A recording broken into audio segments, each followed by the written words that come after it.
The Growing Destinations podcast is brought to you by Experience Rochester. Learn more about Minnesota's third largest city, which is home to Mayo Clinic and features wonderful recreational and entertainment opportunities by visiting experiencerochestermn.com. It's fun to go out there and see all these people and hear their stories and see what they've done to create these unique experiences. And you know, every time I go and think I've seen everything, I learn something new. And hopefully our audience that has tuned in is seeing that as well. Welcome to the Growing Destinations podcast, where we take a deep dive into destination development and focus on a wide range of topics, from tourism and entertainment to economic development and entrepreneurism, and much more. I'm your host, Bill Von Bank. Barry Zelickson is a leader in the attractions industry. His past accomplishments include the creation of a Halloween theme park and family entertainment centers in Minnesota. Now he has focused his attention on a new venture, Fun Across America, a YouTube channel highlighting entertainment centers around the country.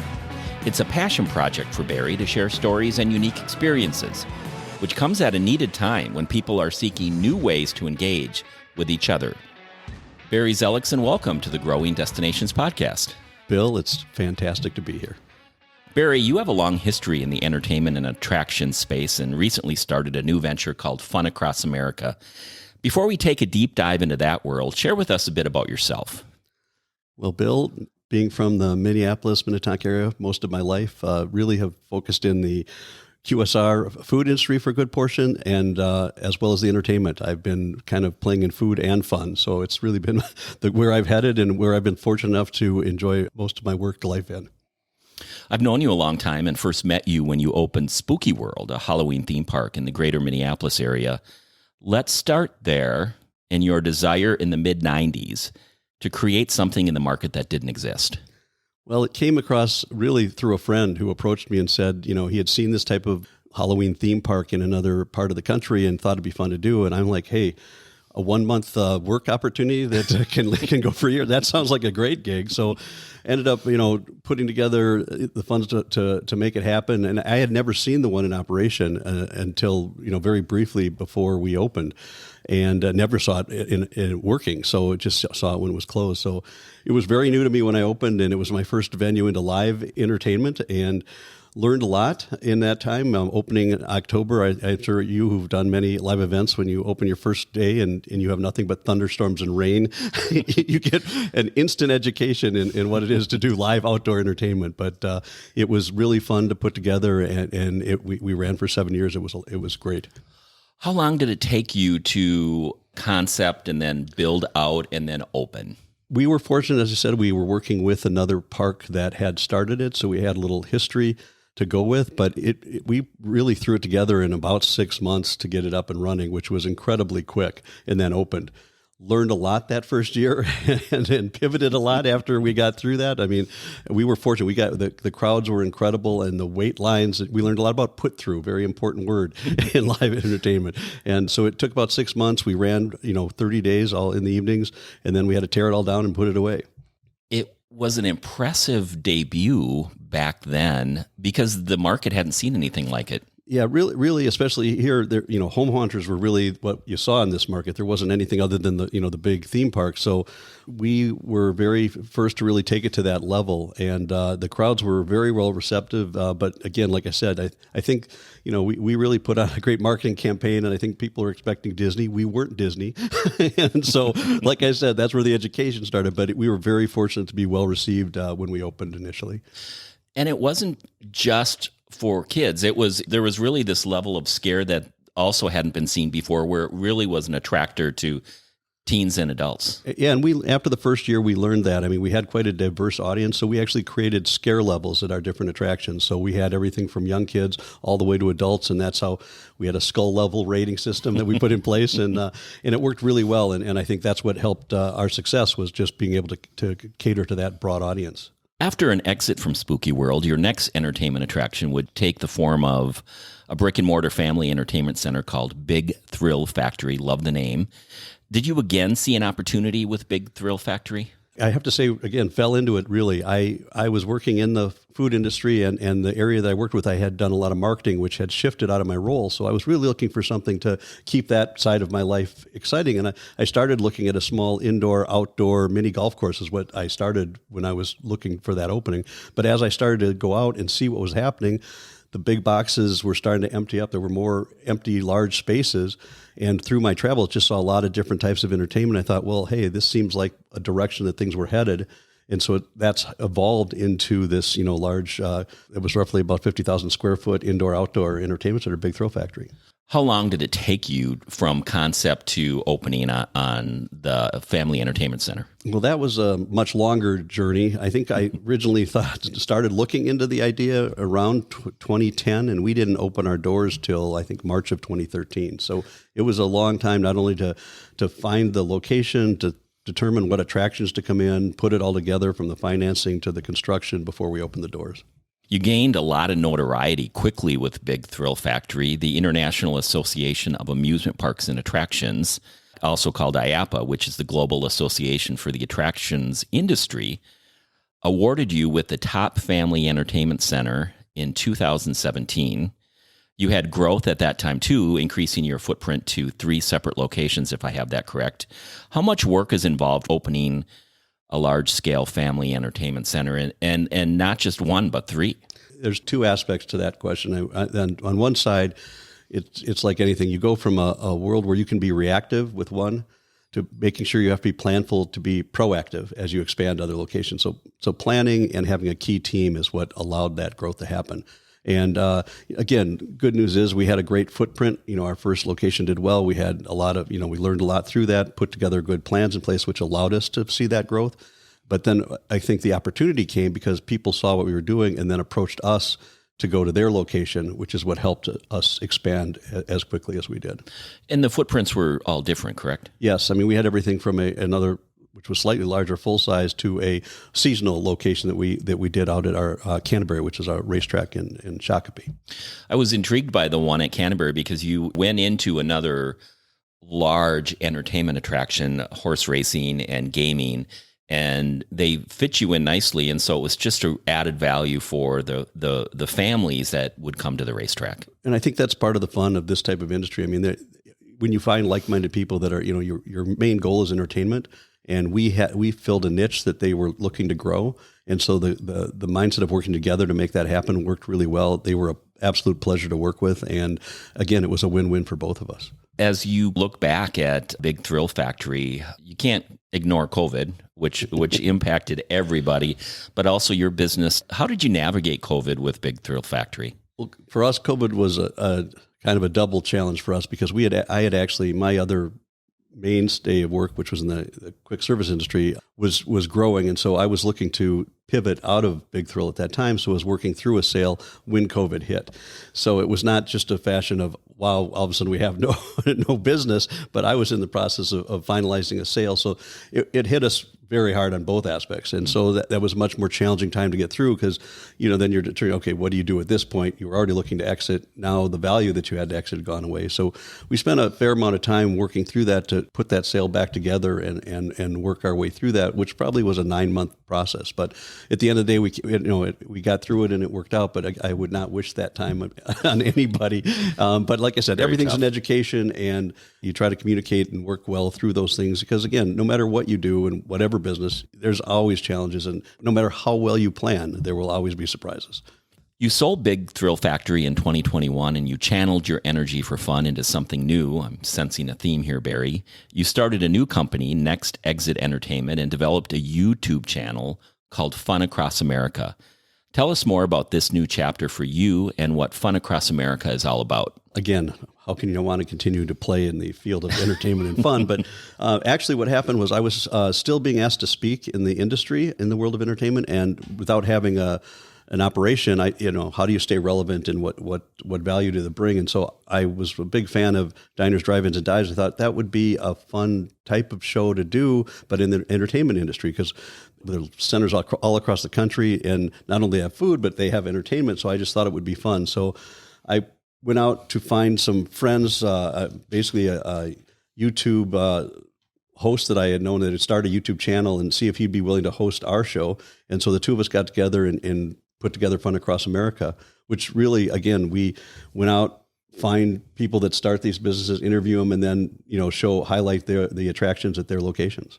And are they primarily family entertainment centers like what you had owned with Big Thrill Factory? Actually, it's much broader than that. We look for anything that is really entertainment based. We've done everything from your standard typical entertainment venue like Big Thrill Factory all the way to one-offs. So we did a place called Spin that was focused on ping pong and sort of a lounge ping pong area.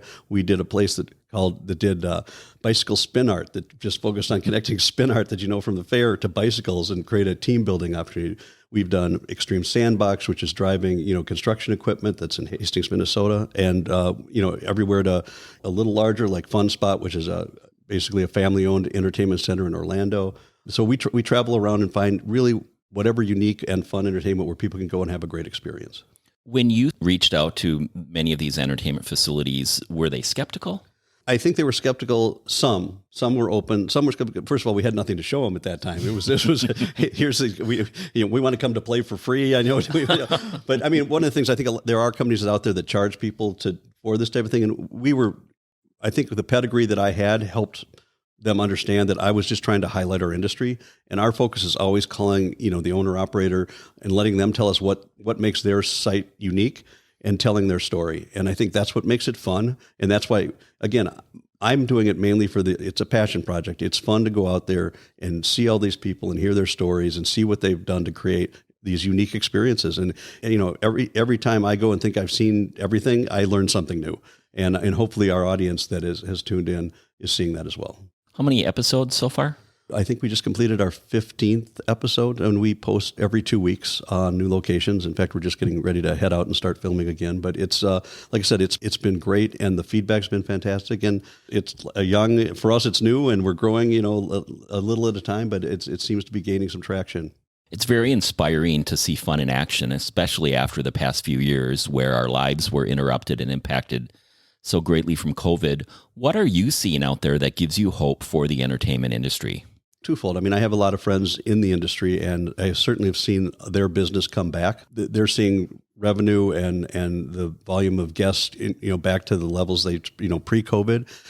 Expenses are a little higher, and so there's challenges. But the bottom line is, people are coming back. But on the flip side, I think, even though COVID's over, there's been a whole shift in how people work. I mean, the corporate structure in the past, where people are in an office and working together, is less than it was before. There are so many people that are working from home and continue to work from home. If it's not full time, it's a hybrid situation. And I think that's where this industry really will thrive, because they still need places to bring people together. And if it's not in an office place, it's even more important. And I think that's what people are seeing, is these are places that people can go to hang out together and interact and help people get, which I think is key, communicate and interact, which is hard to do if you're not in the same room. Right. And after 2+ years of being isolated. Exactly. Are there some trends out there, or what are consumers seeking in entertainment? There trends. There's trends that are out there. Whether they're going to lead anywhere, I don't know. I mean, obviously, virtual reality and AI are elements that are big are growing in our industry, and I think they're great experience elements. Challenging to me because, again, I think anytime you put anything on, it takes you away from direct interaction. But more importantly, what it's leading to, and I think what's driving a lot of entertainment, is experiences. I mean, people are really looking for experiences. It's not just, it's like you go out to eat. It's not just having a meal. You're looking for that experience. And that's it's not just going to play a game or going to, I guess, interact to go out there and have a beverage or play some sort of activity. But the element is what experience you're going back. And that's as simple as people being able to take a picture, a selfie of themselves in an environment to share. I mean, people are taking pictures, obviously, of the food they eat. And people not only want to experience it, but they want to share that with others. And I think these types of venues are key for making that happen. Any advice for community developers who want to create more entertainment opportunities for their communities? Well, I guess my only advice is make sure it's on the top thing you look for. I mean, whatever you're doing and whatever you're putting in, experiences are key, because it's going to be another element to bring people together. there are so many things you can do virtually. I mean, Amazon has completely changed the way people shop. I mean, is how often do you go out to shop now, and how much are you just ordering and it's showing at your door? You need things to bring people out, and this type of entertainment does that, and those experiential types of activities will continue to do that, but you can't do that at home. I'm reminded of some headlines I recently read in the Minneapolis market, where you're starting to see some theming around putt-putt golf in bars. I think isn't that getting to exactly what you're talking about? Exactly. And you're seeing that, in all sorts of, like I said, as I mentioned earlier, the ping pong environment, they're doing that with darts. Mini golf is the latest trend, and there's two, I believe, coming to the Minnesota area. They're all, again, creating environments, whether if it's usually combined some sort of food, drink, beverage, along with an activity. Three Jack in Minneapolis is another, which is simulating golf, that has done a lot with that, even outside of mini golf. And there just continue to be those types of activities that bring people together, create an element that they can do to enjoy while they're there, which gives them an extra reason to show up. Well, it's clear you have a passion for fun, but you also have a passion for baking. We can't end this podcast without learning more about your side hustle of baking bread, which landed you at the taste of the NFL during the Super Bowl this past year. Pretty amazing. What was your motivation to start a bread company? It's not a company as much as it is a hobby, and it really started, oddly, a month before COVID, when I used to bake as a kid in school, and I hadn't done it in years and was looking for something new. So I picked up a 50-pound bag of flour and thought I'd start, and then COVID hit. So now I'm at home baking all this bread, and it's just myself and my wife Lisa here. You can only eat so much, so I started handing it out to friends, and then it got to be this thing that kept growing, and so I had to find another solution to having people show up at my door. So I created this BZ Baking, and it basically allows my friends and families to come and order bread. It allows me to continue to go out there and create and bake and have a place for the bread to go. So it's been a really fun process. It is cottage food, so you can do it at home legally. Absolutely, totally legal, and it's been fortunate that people seem to enjoy what I've been able to create.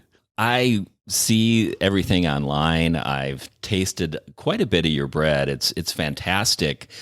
Tell us more about the experience of the taste of the NFL at the Super Bowl. First of all, just being asked to attend, and from a fact that this is a hobby baking project, that someone is interested in having me go and bake the night before the Super Bowl for a charity event was an honor. And it was one that, again, I was reluctant to take just because it just seemed so outside of what I could do. But at the same time, the inner me says, hey, go for it and see what you can do. So the challenge was really, I was going to another town with no equipment and no ingredients in a whole different environment to bake basically 150 loaves in one day. So wow. It's nothing I had ever done before. And so that whole part, which again, history of entertainment and creating events, it's, and of course, everything we planned didn't go the way we planned, but yet somehow pulled it all off. And it was great. And it was not only to meet the challenge and be able to do it, but the validation from the chefs about what I create and their enjoyment of it was amazing. And who were some of the chefs that you collaborated with there? I don't know that I'd say collaborated with. I would say they came by and and I met, but Tim Love and Andrew Zimmer was there, and Claudia Hall all came by, and there were many local chefs as well from Arizona. But it was truly a once in a lifetime experience. Barry Zelickson, it's been fun to talk about your passion for fun and now baking. Thanks for being our guest on the Growing Destinations podcast. Well, Bill, I appreciate being here, and it's been great to see you as well. Thank you for tuning in to the Growing Destinations podcast, and don't forget to subscribe. This podcast is brought to you by Experience Rochester. Find out more about Rochester, Minnesota, and its growing arts and culture scene, its international culinary flavors, and award-winning craft beer by visiting experiencerochestermn.com.